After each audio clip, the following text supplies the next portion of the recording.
When we look at the story of creation, it's clear that in the beginning, God created only two people, Adam, the first man, and Eve, his wife. He then commanded this first couple to be fruitful and multiply, fill the earth and subdue it.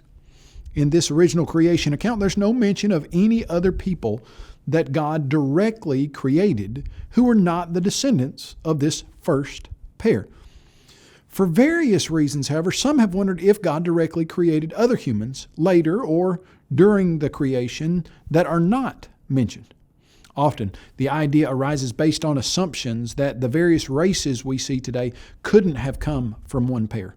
Sometimes this suggestion comes up as an answer to where Cain got his wife, who's mentioned in Genesis chapter 4. Other times, it springs from a misunderstanding of modern scientific information that on the surface seems to suggest that it would take more than the original two people to account for the genetic diversity in modern humans. These questions we've answered in other places, and none of these situations demand that more people are needed other than Adam and Eve.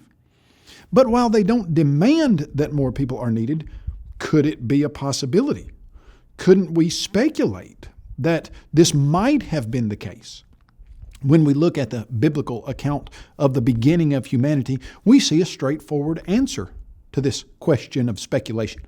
In Genesis chapter 3, verse 20, the text says that Adam called his wife's name Eve because she was the mother of all living. We may wonder what the phrase all living means. It certainly can't mean all living animals or plants. What does it mean that she was the mother of all living? It simply means that she was the mother of all living people.